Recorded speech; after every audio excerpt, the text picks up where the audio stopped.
Hello, everyone. Welcome to Tech Down Over, where two kind of geeky guys get together, talk tech, and today we've got a master tech talker who is a video expert. He is an audio expert, pretty much anything having to do with media. Larry Jordan from LarryJordan.biz. Hey, Larry, how are you today?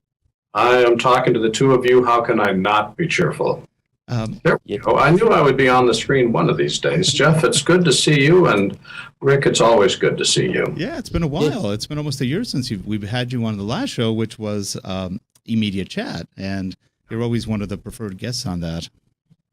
And it's a thrill for me, Larry. I've been on the other side of things, watching those eMedia chats and those interviews, and to be part of it is quite exciting for me. Well, let's do the intro, Rick. Looking forward to our conversation, and give me a question so I know what we're talking about first. Cool. Look at that. What a nice opening.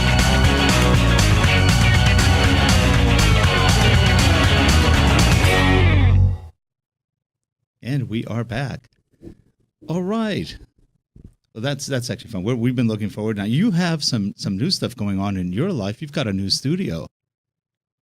Oh, how did you know? How did that secret leak out? I don't understand. A little birdie told us. We just, we've been in our old office for 11 years. And last September, my staff was saying, we need to move into some place that's nicer. And I just happened, it was one of those things of serendipity where the last time I rented an office was 1994. And, I didn't know what was out there. I didn't know what the prices were. So I went on the internet. I said, what's offices in our area?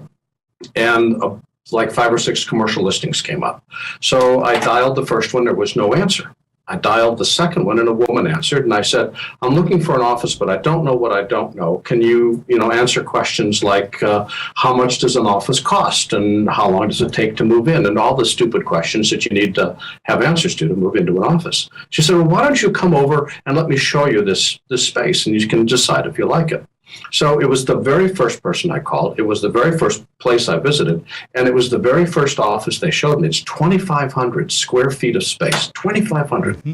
And I walked in, and in the back of it was an acoustically treated 500 square foot audio perfect studio that was built by DTS 20 years ago, when DTS was still experimenting with surround sound, with an attached control room and a spectacular office, wood floors, beautiful walls. I mean, it was just, it was one of those moments where you see something and the light flashes, the thunder roars, the lightning hits, and I said, I have to have this space. And there was no other option.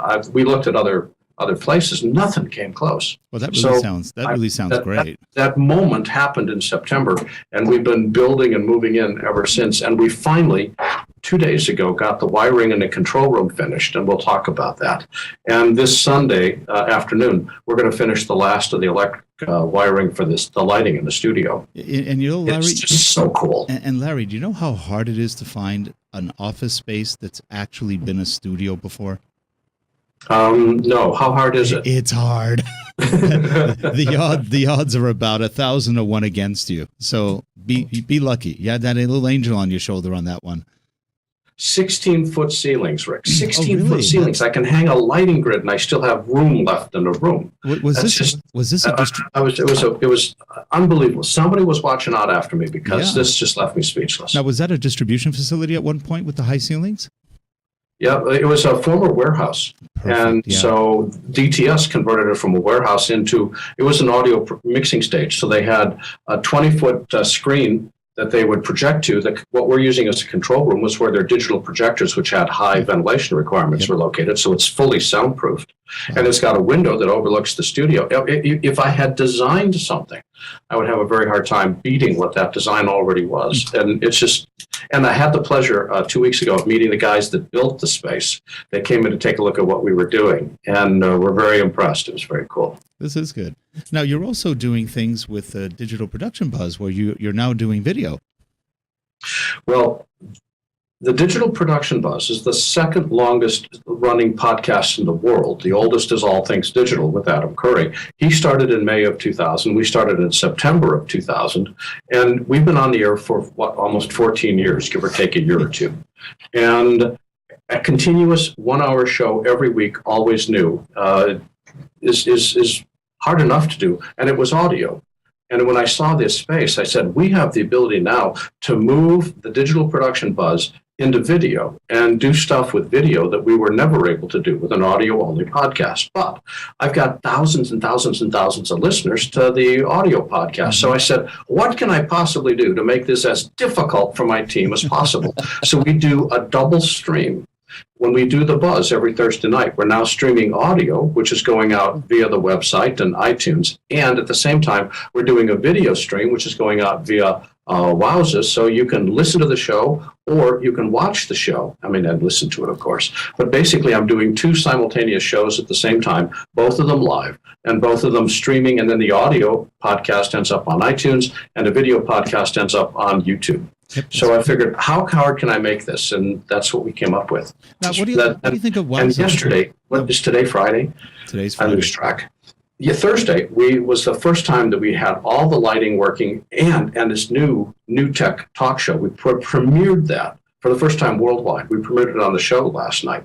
This thing brews coffee, slices bread, tucks you with that at night. Got to talk about that. But now we can have people around the world watching the show and listening to the show. And we are discovering that live video streaming is rocket science. It is really hard. And we're having a great time figuring out how to get it to work and making it work for us and our audience. It's fun. It's a lot of fun, though. And, there's always something you can do with video streaming. Haven't played with Talk Show yet, but we did have at one point a new tech TriCaster, but we actually got rid of it for several reasons. And we're using vMix and Wirecast right now when we do our switching. Now, what do you think of Wowza? I'm hearing more and more people going on Wowza. Well, there's Ustream and there's Livestream and there's Wowza and there's a couple of others. Livestream is probably the easiest in terms of a couple mouse clicks and you're configured and ready to stream. But it's also $400 to $500 a month, right, which for a large commercial enterprise is affordable. For a smaller podcast, $400 to $500 a month is a huge nut to have to come up with every month. Wowza is $50 a month, but it is almost impossible to configure.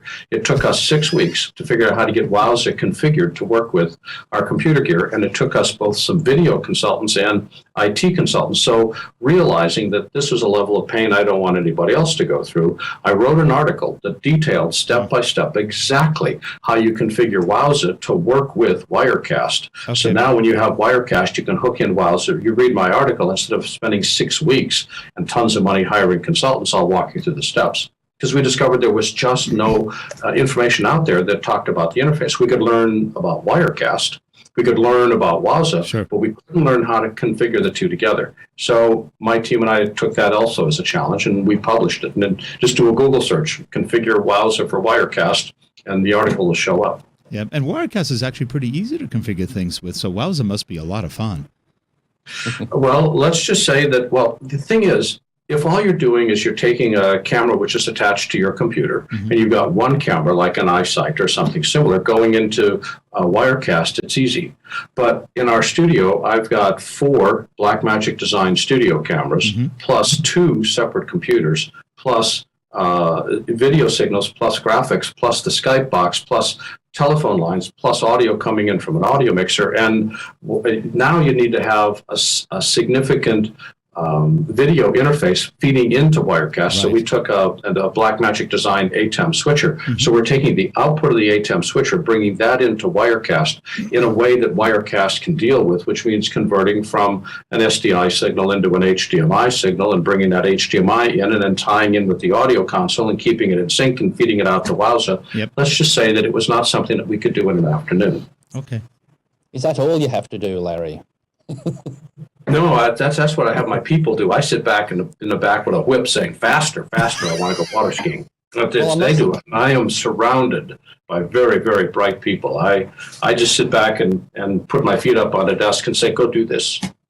Well, I must admit, Larry, we've been a listener to the digital production buzz with your new studio setup. It's been so thrilling just to hear with the Skype setup and that just the quality of the guests rather than just the phone line. So that it's just increased the quality so much. So I'm pleased for you. Thank you. One of the things and that I realized about the buzz as I was sitting back and planning this move into our studio is I needed to come up with a reason to spend the time and the effort and the money necessary to move to a new studio. I said, why does the buzz exist? What does the buzz do that nobody else does? And the more that I thought about it, the more I realized that there's lots and lots of programs that cover media out there, podcasts, that answer the question about what is it or how does it work? And that's a very valuable thing to talk about. But there's not a lot of shows that talk about the question of why. And the only way that you can get the why answered is to spend time in depth talking with people. Last night we were talking with Kanan Flowers about why it was so important for him to create that studio to help emerging filmmakers make films. And we realized that he wasn't talking technology at all. He was talking process and management and helping filmmakers understand the business of creating the film, not just simply which NLE is the best choice. Well, you can't get to that discussion if you don't spend time. And the buzz used to be 5, 6, 7 segments in an hour, and now we're down to 3 segments to give ourselves 20, 25, 30 minutes with a guest that's a significant thinker, Maxim Jago or Bill Budell or Kanan Flowers or Philip Hodgetts, deep thinkers, people that are wrestling with really the key issues in media today is what the buzz is all about. And once I realized that the buzz answers the question why, then it became possible for us to put the studio together because I knew we weren't going to do a frenetic news show and we weren't going to do just reading press releases. We needed to have a comfortable environment in which conversations can occur. And while our set is still evolving and will continue to over the next 6 weeks, the goal is to emulate what I think is an outstanding interview show, which is Fresh Air on NPR, is to have a conversation about why that's related to media and the creation of content. Are you finding, though, Larry, now with moving over to video, that it's a little bit more challenging to prepare for your shows? Yes, and it's also it doesn't totally change the interview, but it changes the tenor of the interview. When you do audio, you're painting word pictures. You need to describe where you are and what an object feels like or what it sounds like or looks like. When you're doing in video, you can take that as an assumption. But all of a sudden with video, you're worried about stuff you never worried about in audio, like what's the background behind me? Or is my lighting too hot or too dark? And the look of something really starts to take precedence over the content. It's really easy to get distracted by how something looks as opposed to, is this person saying something that's meaningful? And it's a real challenge to engage the brain, my brain, to make sure I'm asking the right question at the right time of the right guest to get the right information out. It's easy to say, so what are you doing next week? That's like a filler while you're trying to think of a good question. But it's really hard to stay in the moment when you're surrounded by studio and crew and cameras and lighting and watching a clock that says you've got this much time left. There's a lot to distract with video that isn't necessarily there when you're doing audio. So it's the real challenge for me is to stay focused on the guest, to concentrate on what question does the audience next want to hear? What are they most interested in learning? And then asking that question to take our interview in that direction. Now, Larry, how similar is this to your previous TV background as far as running a show? When you were doing TV, did you run live shows? Oh, yeah. My background is all live shows. Okay. The very first show I directed was a live show. It was a catastrophe. It was in graduate school at the University of Wisconsin. Okay. And I so managed to block the cameras, which is a technical term that means move the cameras. I had my cameras positioned in such a fashion that I had 4 cameras for my very first live show, and 3 of them had tied their camera cables around the 4th. I was on the 4th camera, which had a close-up of a flower pot, because the guy was singing about a flower pot, and the other 3 cameras were shooting totally unacceptable shots, lights, floor, ceiling grid, whatever. And for 45 seconds, we were unbraiding camera cables in the middle of this live show because I had not paid attention to the fact that not only do you have to move the camera, but you have to move the cameraman and you have to move the cables that attach to the camera. This is back in studio days where everything was hardwired. And that lesson stuck with me. Live directing, which is my background, I'm a DGA member. Live directing is the most left and right brained thing. Left because where's the camera? How do I get the camera from point A to point B without blocking camera 2? And right brained, how do I tell the story and how do I keep the audience engaged? And all under the pressure of doing live and all under the pressure of delivering it on time and all the other. Oh, I love it. It is the most exciting thing I can think of doing. It is fun. I would, in a heartbeat, go back and do live television again. Well, you're sort of doing it now. Amazing. You're doing live internet television. Well, absolutely. And one of the things that I learned a while ago is that directing is for the young, and directing is for people that have synapses of fighter pilots and steel and iron and ice water in their veins, and I loved it. And now I'm a little older, and I'm quite happy to let somebody else direct, but I'm the producer, so I get a chance to take a look at their work and say, here's what I'd like to do, and take a look at the content, say, here's the content I'd like, because now as a producer, everything that I'm able to bring to the show is informed by 40 years in the industry, Sure. directing and being on camera and talking to people like you and doing shows like this. It all blends together to allow us to create what I'm really excited about, which is the buzz, and watching how the buzz evolves over the next 6 months and becomes even more than it has been in the past. Yeah, I'm looking forward to watching it evolve too. And I didn't realize that Adam Curry had the oldest. I guess that's why they call him the grandfather or father of podcasting. So that's sort of interesting. You're just a step away from him. Yeah, the show was not started by me. It was started by Steve Martin, who now runs Ripple Training, and Ron Margolis, who is selling real estate in Hawaii. Those two started it, and they ran it for about a year and realized doing a weekly show is not easy. So they sold the show to Philip Hodgetts, and Philip ran it for about 5 years. And back in 2007, Philip wanted to concentrate more on development and less on production. And so I purchased the show from Philip. And we've been running it now here for almost 7 years, going on 8. So I've had it the longest, but I don't want to say that I started it. It was started by other people than me. That's good. But you're the one we're all going to remember.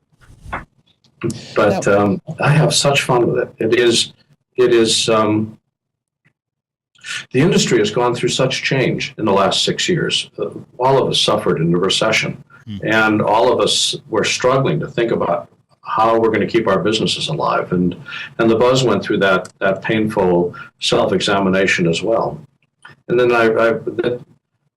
but we have such a loyal audience, and we have such great comments coming back from people, and it works synergistically so much with the other stuff that we're doing, with the training that I do on LarryJordan.biz, which is focused on training on Adobe and Apple products, and the Buzz, which focuses on the industry. They're so complementary that I suddenly realized that these two, the training and the media and information, news and information, build off each other. So I wanted to figure out a way to combine them, and the way suddenly showed up with this space. It's like retail says, it's all about location, location, location. I would not be doing what we're doing now, and I would not be taking the buzz and the direction it's going. And we've got some really exciting programs that are already in development that I'm hoping to showcase in April that are going to allow us to do things that I don't think anybody else is doing. And I'm keeping my fingers crossed, and we can only do it in when we have control of our own production space, sure. Which is why the studio is so important. That's great. Now, also the training's doing really well. We noticed that you're right on top of everything happening. What is happening? What do you see the big differences right now between the two grand competitors, Adobe and Adobe Premiere, and Final Cut? And it's sort of funny. Both companies, to a certain point, suffer from companies that don't necessarily do video editing as their first love, if you will, or their first product. And yet those are the two top tools, or at least two of the top tools in the industry. Where do you see that going? Any big changes, or are we still kind of holding course? That's a good question. Adobe has taken as its goal with Premiere emulating Final Cut 7 and bringing what Final Cut 7 was into the modern day of multiple CPUs and multiple GPUs, and extending what was the Final Cut interface into what Premiere is. And if you look at everything that Adobe has done, it's been building on the love that people have for, without question, the most popular video editing software on the planet at that time. Except now they're using all the powerful tools and horsepower and the creativity and extendability that Adobe can bring to it. So, and Adobe doesn't make any bones about that. People learned over 10 years how to edit with Final Cut 7. And I would say this is a perfectly viable and smart business decision to use this as a role model. And it's clearly succeeding. People are being attracted to Adobe and comfortable with the interface and able to get to work on it right away, and able to do things with Adobe Premiere that you could never do with Final Cut 7, especially not that speed. So Adobe takes what is the historical workflow of video editing and brings it up to the modern day. Apple, on the other hand, said we can't improve the code base of Final Cut 7. Final Cut 7, as it's written from a programming point of view, is unworkable. We can't just simply patch it and make it do something else. We've got to start from scratch. So Apple says, if we've got to start from scratch, and if we have to redo every line of code, maybe what we should do is take a step back and think about where the industry is going. Now, at that point, they then designed and ultimately released Final Cut 10. And I think the problems that Final Cut 10 had are not related to the software as much as they are related to the launch. If Apple had done the launch differently, and even today Apple admits that the launch was very poorly done, if they had done the launch differently, and if Apple had said, we're going to keep Final Cut 7 and we're going to release Final Cut 10, and the future of video editing is Final Cut 10, but you can use them in parallel for a year, and then we're going to switch over and discontinue 7. And, by the way, we're going to provide a conversion utility from Final Cut 7 to Final Cut 10, which didn't exist at the launch, but does exist now. People would have said, Apple, this is the most incredible thing we have ever seen. We're going to be here for the ride, and nobody's careers would have been threatened, and none of the storm and drag that we all went through. But Apple didn't have the conversion utility. They didn't run Final Cut 7 in parallel. Even though they can exist very nicely on the same system, they just made the decision not to, and basically promptly shot themselves in the foot with the users that they're most comfortable with, people that used Final Cut 7. This error has been realized internally a long time ago. Years ago, Apple realized how badly they screwed up, but that horse had left the barn, and now we're stuck with what's left. But if you look at what's been happening with both Apple and Adobe, for the last 3 years, as they've been in this horse race to compete of who's got the best NLE, their engineering teams have been working overtime to release new versions of the product. Adobe has gone through 7, 8, 9, 10 major releases since Creative Cloud released, and look at the anguish over having to rent software as opposed to buy it, and people screaming, I will never buy Adobe again because they're renting software. Every software company shoots itself in the foot at some point. Avid did it 10 years ago when they abandoned the Mac, only to come back a year later. And Apple, over that same period of time, has done 14 releases. Maybe Adobe's done 16, whatever it is. The number of releases is a ridiculously large number. People, the engineers are not getting any sleep even on weekends because they want to keep upgrading the software to keep up with the speed of technology. Now, whether you get Adobe and you're comfortable with that interface, or you get Final Cut, you're comfortable with Apple's interface, whichever one you get delivers absolute top quality, professional grade video editing, unquestionably at the highest possible caliber. If you were to edit a piece of video in Final Cut, if you edit it in Premiere, if you edit it in Avid, and you were to look at that video on a scope, it would be, you couldn't tell the difference. You could see the difference in titling, because they're different in titling. There's differences in effects, but not in editing. They're equally accurate. They're equally high quality. They equally support all the popular codecs. So it's a situation of whichever one you choose is a personal decision, not one where people are going to look at you and say, oh, you bought Premiere, you fool, or how stupid of you, you got Final Cut. No. They're all perfect. It's now just a question of, do you like the way a Ford looks? Do you like the way a Chevy looks? And you and I both know Ford and Chevy owners can't agree on anything, including the best way to build a car, except both of those cars are perfectly respectable, excellent, outstanding cars and built in a professional manner. Same thing with video editing. Now we're looking at who's got the larger installed base of plugins, who can get my software, who can get my projects moved between different applications, what applications work with it. I mean, now we're into the fine details, and that's different for everybody. Yeah, that's true. And we have both, so we know they both have their places, and they're both pretty good at what they do. Interestingly enough, if I recall correctly, Premiere can even export to Final Cut Pro timelines. If I'm not wrong. You're not wrong, but you're not correct. Okay. Premiere can export XML files which are readable by Final Cut 7, and they can import XML files created by Final Cut 7, but you would need to convert the XML into something that Final Cut 10 could read. Oh, so it doesn't go directly into 10.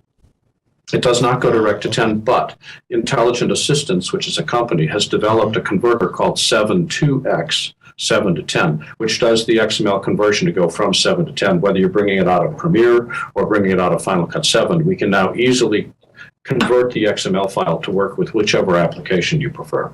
Sounds good. Now Larry. I'm sorry, go ahead, Jeff. Larry, I watched, just going back to the digital production buzz, with interest last year, your coverage of NAB, and I was thrilled to bits, and I watched pretty much every video you did, every podcast you did. What do you have planned for this year for NAB?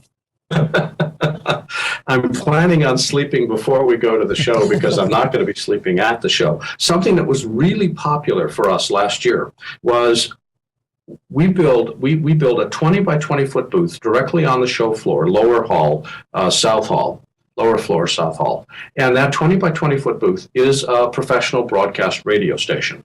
We bring in editors, producers, writers, video streamers. We are streaming live to the web, audio. And we did two shows, one at 10:30 and one at 2 o'clock. And they were incredibly popular. We had tens of thousands of people watching the show.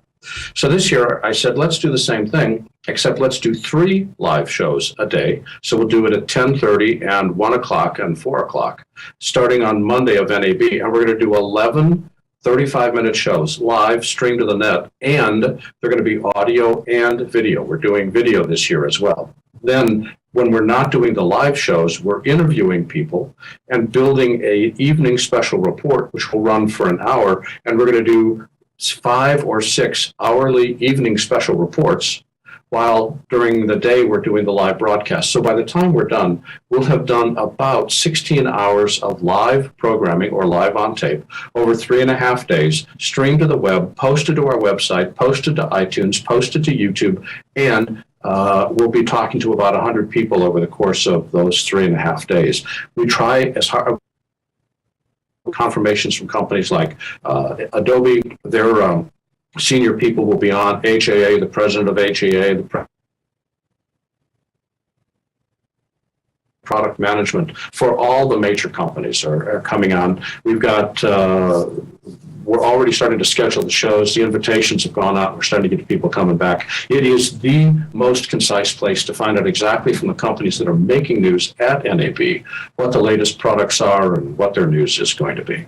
It will be. I don't plan to sleep much because there's just a lot of work to do. But again, it's a live show. We want to get that sense of, I want to hear what that person is like. I don't want to see a slickly edited piece. I want to learn about that person. I want to learn about their personality. I want to see why they're excited about their products. And that up-close, in-depth, personal look at the vast assemblage of media products at NAB is what makes these shows so exciting. And every so often it's fun because I can watch the marketing guys squirming a little bit because they're trying to do a marketing spiel and you won't let them. That's good. No, and I don't. The commercials are for PR. I want to know, why is this important? our audience are independent filmmakers. Our audience are people that have the checkbook that's going to buy this stuff. They don't need to simply know that it's new. They want to know, why do I get out my checkbook and why do I spend this money?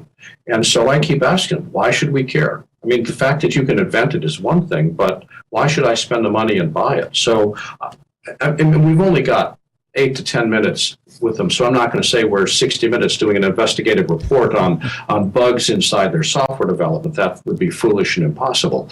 But I do want to get way past here it is, it's $1.98, it's really cool, download it today. Mm-hmm. Okay, well, that's boring. Mm-hmm. What's important is, what problem does this fix? Why is this problem worth fixing? How does this work with other applications? How does it work? How are you upgrading existing users? Let's get into the nuts and bolts of people that have to buy this and implement it. What do they need to know to be able to decide if this is worth investigating or not? That really is the thrust of the interviews that we do. Well, that's what makes them fun.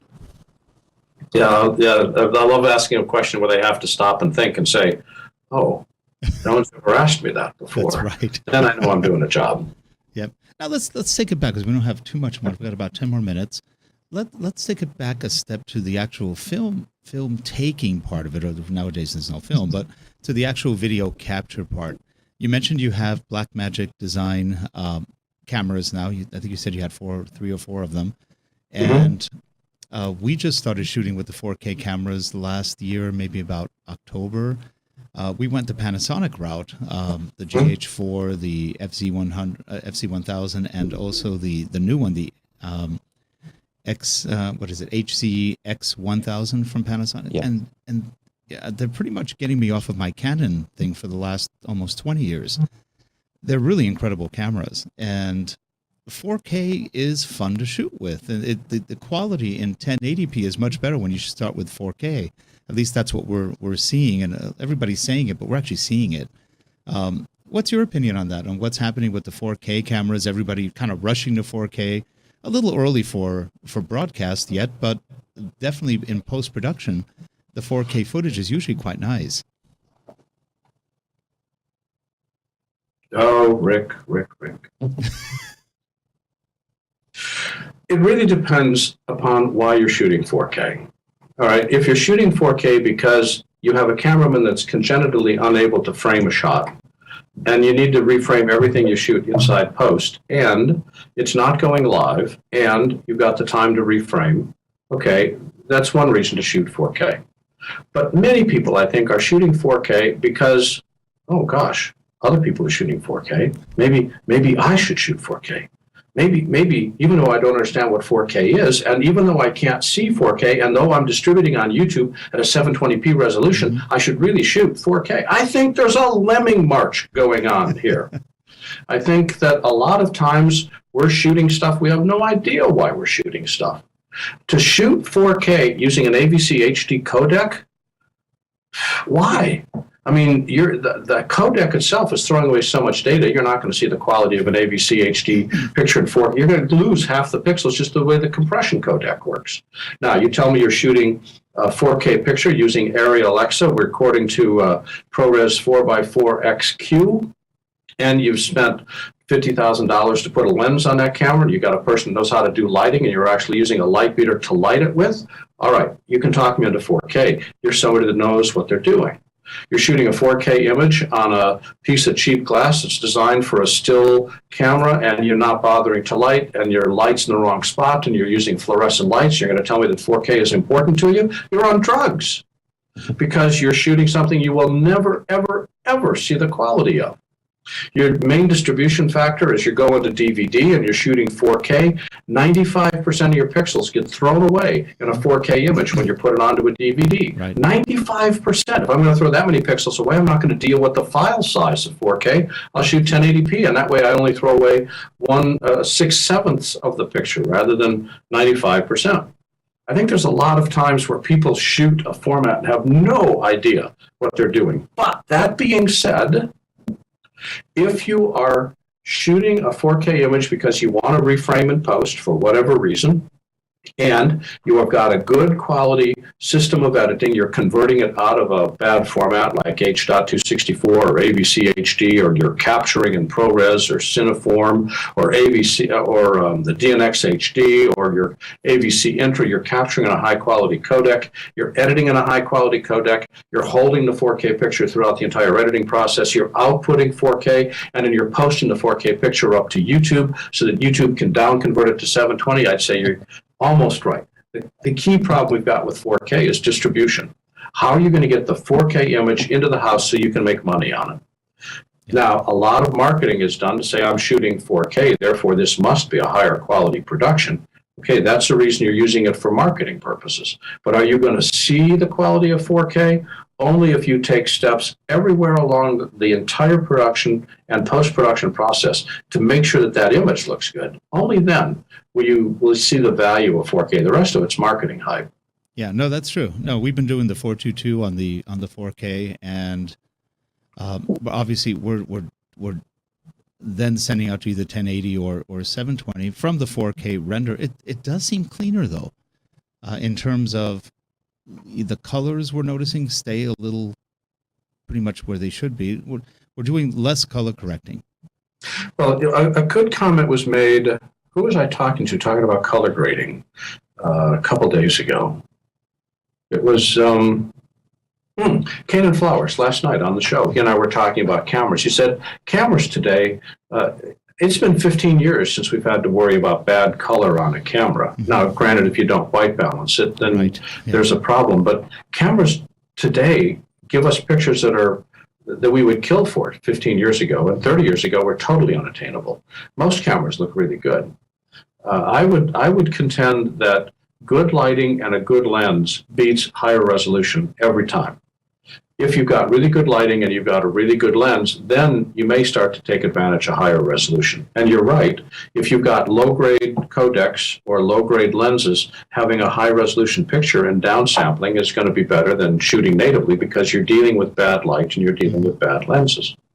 But most of the time, 4K is used simply for reframing to allow you to pop in and out of a close-up, which is okay, because you don't want to rent a second camera, for instance, or you have a cameraman that has a different sense of framing than you do. But most of the time, you're not going to see the value of those pixels. I'll give you an example. The way that we look at a theater screen is we measure resolution by when we can see edge detail. Edge detail determines focus.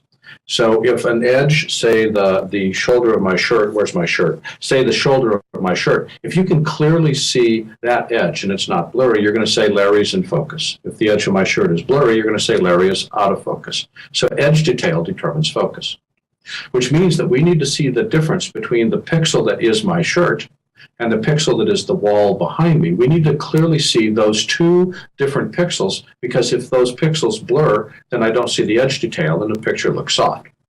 So a study was done about 2 years ago where they took a 40-foot theater screen, 40-foot standard go to the movie, see a movie theater screen, and they projected on the left-hand side a square of white and on the right-hand side a square of black. And clearly people could see there was a white and black square. They could see the line between it. They could see the focus. There was good edge detail. They could see it. Then they cut all those in half. It was now 4 and 4, and then 16 and 16. They kept reducing the size of the squares of white and black until you could see the difference in pixels, the edge detail. And they discovered that normal viewing distances, which is 1.5 to 2 times the screen height, you could see the pixel differences between a 2K projected image and something else. In other words, the edge detail was clearly visible when you were about 15 to 20 feet away from a 40-foot wide screen. Then they changed the picture to be a 4,000 pixel 4K picture and said, move your body until you can clearly see the differences between the edge detail in a 4,000 pixel image. And it wasn't 15 to 20 feet. They had to move closer. It wasn't 10 feet. They had to move closer. It wasn't 8 feet. They had to move closer. Now, this is a 40-foot screen. We're not talking a 70-inch television set in your home. 40-foot screen. They had to get 6 feet away from the screen before they could see the difference in edge detail between a picture and a 4K image projected professionally on a theater screen. I would contend that for most people, they can't afford to put a 40-foot theater screen in their home. And when you are sitting at normal viewing distances from a 40 or 50 or 60-inch screen, you're not going to see the pixels, the edge detail that a 4K image provides. Now, there's still a marketing value. There's still a reframing value. Mm-hmm. There's still a compensating for bad codec value. There's still a compensating for bad lenses value. But are you going to be able to see it? I would submit not. Yeah. And like you're saying, with most of the cameras today, Larry, you can get a good image. And I think Kanan was saying as well, it was more so the quality of the sound that people really get annoyed about rather than picking out the quality of the video. Sound is critical. Look at the success of things like Poltergeist and Super 8 and Blair Witch Project. Incredibly low-grade video images, VHS quality, but a massively professional soundtrack. Mm-hmm. And they made gajillions of dollars and scared people half to death because it wasn't the quality of the image, it was the quality of the story and the quality of the sound. The image shows you what's there, but the sound captures your imagination. Well, if you give me a good quality soundtrack, I'll capture your imagination and take you to worlds you've never been at, and simply illustrate the trip along the way with the pictures. You know, it's true. We did an experiment some years ago with a PlayStation 3, and we said, and we tell people when we go to conferences on, do this. Play the game, play whatever you're watching on that PlayStation, and then turn off the sound. Mm-hmm. And just look at the game imagery. And everybody tries and goes, it looks dead. Yeah. Without the sound, it really loses all the emotional content, too. There's nothing to get that adrenaline going. It's just nice, cool imagery, maybe, but there's nothing behind it. Mm-hmm. And what a difference sound makes. This is one of the things I recommend to my students. I say, if you're trying to analyze television, turn the sound off. That means you're no longer getting caught in the story. And all of a sudden you can see, oh, that's where that light is coming from. Not that you see the light stand, but you can pay attention to the source. Or look at how that camera is moving. All of a sudden, I can dissect and analyze television by looking at it because I'm not caught in the story by having the sound turned off. Yeah, it's an enormous difference, and until people actually experience it, they don't quite believe it. Nah, that couldn't be. It's all about video and imagery and animation. Turn the sound off. Now we're getting close to the end of the show, Larry. To finish off on, I just want to ask one question. It said, in your new studio, what one piece of equipment have you got in there that you just dreamed about before? Oh, all of it. All of it. All of it. I am such a geek. I love blinking lights. And I had a blank check, and I said, let's put blinking lights in here. I've got lighting equipment from Source 4 and from Hexalux and from Mole Richardson. I've got Leprechaun lighting boards. I've got Behringer audio consoles. I've got iPad wireless control systems for my dimming units. I've got Blackmagic Design studio cameras, Manfrotto tripods, Liebeck tripods, heads from every known tripod head manufacturer on the planet. I've got Prompter from Prompter People. I've got monitors from Blackmagic Design and Dell. Prompter software that we got from the apps. I mean, this is like go to a toy store, buy one of everything, and plug it together. How can you not be having fun? Then you've got a movie screen it's too. Christmas morning over here. I said, then you've got a movie screen too in there as well. I've got the movie screen. Oh, by the way, you should. I've done a video. Actually, Megan and Brianna on my team put a video together of a tour of the studio. And if you go to my website, which is larryjordan.biz, and you click on the button called Training Library, which is a list of all the articles that I've written. On Training Library, at the bottom of the Training Library is the nine most recent articles. And look at the one called Larry's Studio Tour, and it's a 4-minute, 44-second video that takes you on a tour of my toy store, and it shows you the equipment and shows you how we put it together, and that, more than anything else, showcases just what we have to work with. Now, I've got the tools.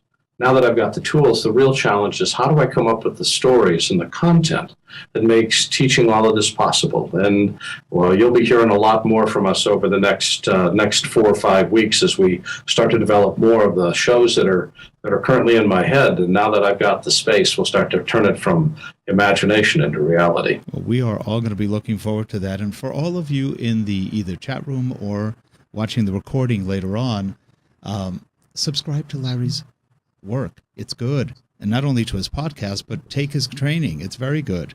If you are, Thank you, sir. Oh, it is I'm very grateful for your kind words. We're very proud of our training, and our training is informed by us doing it ourselves. We're editing every day in Final Cut and Premiere, and we're shooting every day in the studio. So we're trying not to just say, this is how it works. This is how we make it work and what we've learned from it. There's a lot of practical experience in all of that. Well, Jeff, right below you, or is it that way? Jeff below you has taken a lot of your training on Final Cut and Premiere, and he's a pretty darn good video editor right now. So thank you. I can say he's learned from one of the best. Taking it, and I'm so glad it worked out well for you. But what I like about your training, Larry, is it's great to see somebody who actually loves the product that they're training on. A lot of the training, yes, they give you all the information, but they don't seem to love it.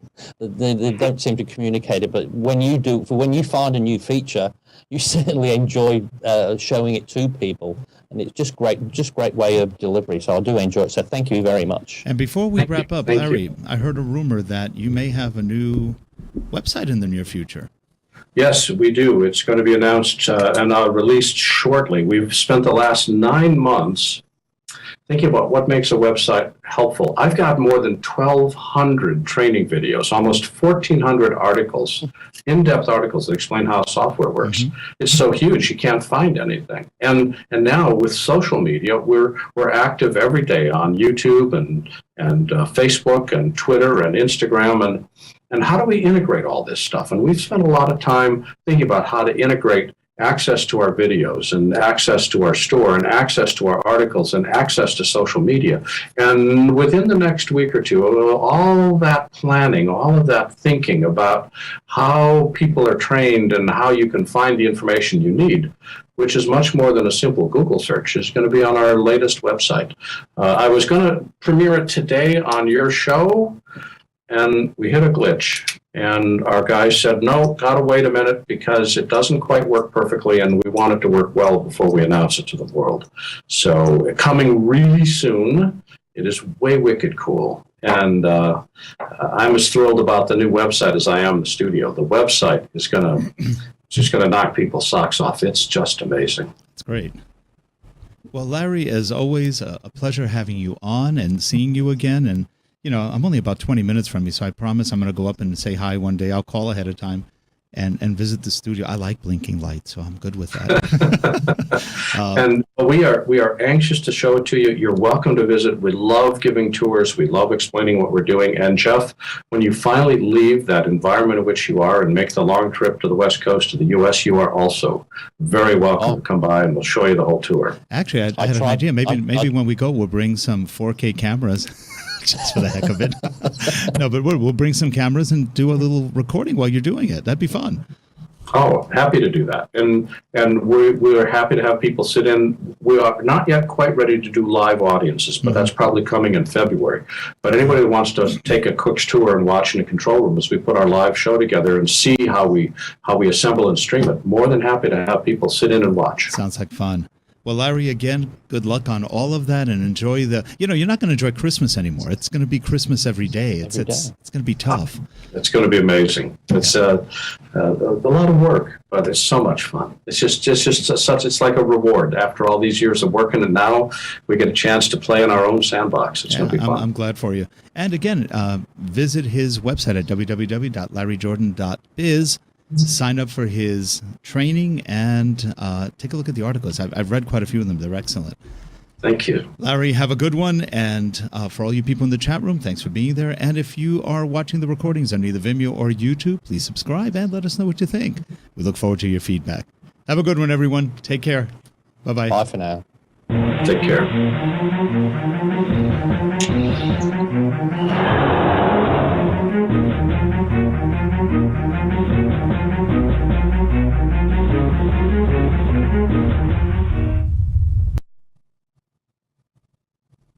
Okay, we are done.